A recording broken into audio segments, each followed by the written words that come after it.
jagalah masjidmu, kita sholat setiap waktu. Itu ya, Masya Allah. Pemirsa Lentera Islam yang dimuliakan oleh Allah Subhanahu wa ta'ala, tugas kita yang kedua menjaga masjid. Menjaga apanya? Menjaga kemakmuran masjidnya. Makanya Rasulullah SAW di dalam hadis yang tadi kita bahas tidak langsung memarahi. Rasul tidak memarahi orang yang kencing di masjid. Khawatir kalau dia dimarahi ketika dia kencing, pertama najisnya akan menyebar kemana-mana, najis kencing tersebut. Lalu kemudian orang yang dimarahinya pasti tidak akan kembali datang ke masjid lagi. Maka ini sangat penting yang namanya menjaga kemakmuran. Kalau bisa para masjid, para pengurus masjid itu harus kemudian mengundang para jamaah, mengundang orang-orang untuk datang ke masjid.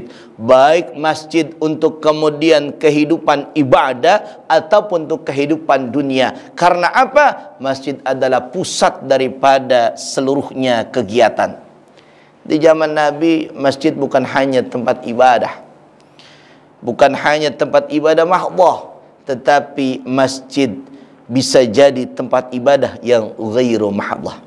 Bahkan sebuah masjid bisa menjadi sentral untuk mensejahterakan masyarakatnya.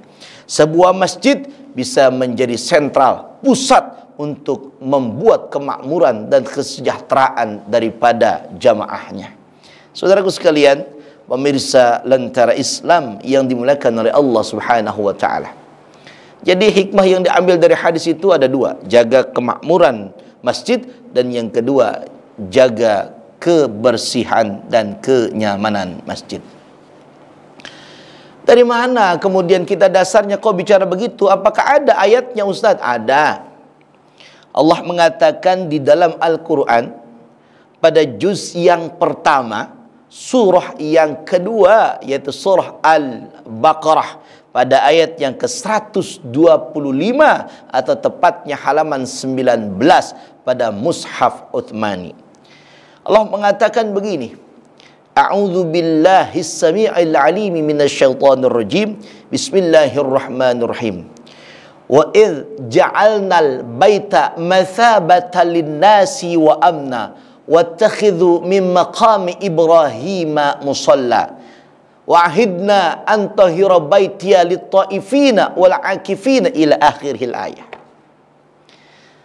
Kalau misalkan saya baca seluruhnya terlalu panjang, maka saya potong kalimatnya dari ayat yang kemudian di sana ada kalimat wa ahidna, kami kemudian buat perjanjian kepada siapa? Ibrahim dan Ismail. Jadi ada Nabi Ibrahim dan ada Nabi Ismail. Apa perjanjiannya? Antahira, agar tolong hendaklah jaga kebersihan masjid. Masya Allah. Ada ayatnya yang memerintahkan kita untuk menjaga kebersihan masjid.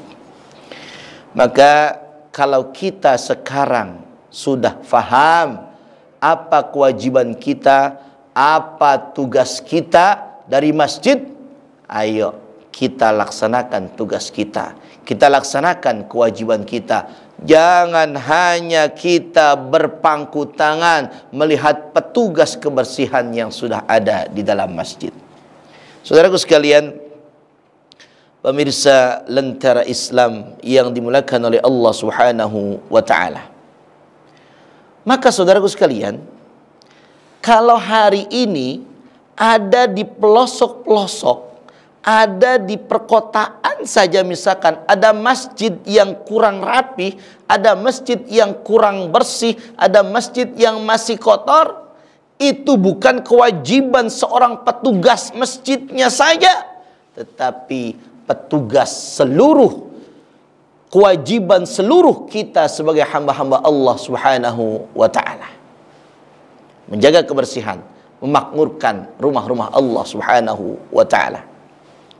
Bahkan saudaraku sekalian, seorang yang kemudian hatinya dia terpaut dengan masjid, artinya dia sering sekali ke masjid di waktu sholat fardunya, di waktu tidak sholat fardunya, dia berangkat menuju ke masjid.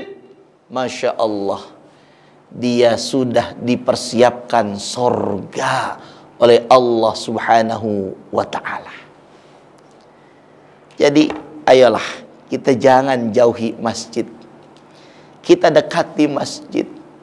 Ada banyak hadis-hadis Rasul tentang masjid, ada banyak ayat-ayat Allah tentang masjid.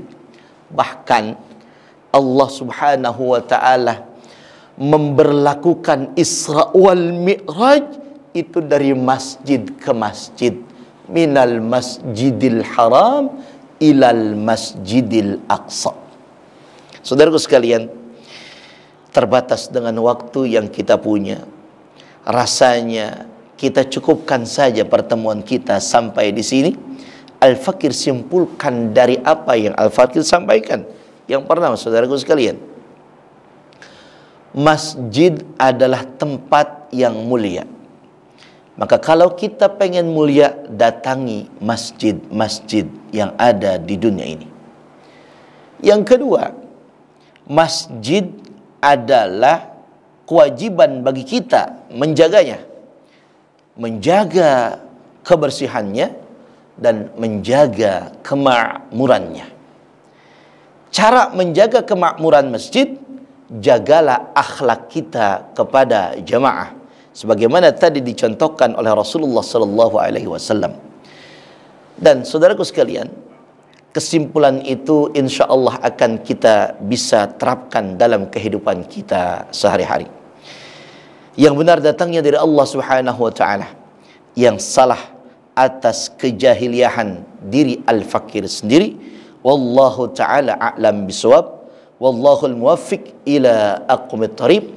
Tetaplah mengikuti kajian Lentera Islam, mengkaji Islam untuk kehidupan yang lebih sempurna. Wassalamualaikum warahmatullahi wabarakatuh.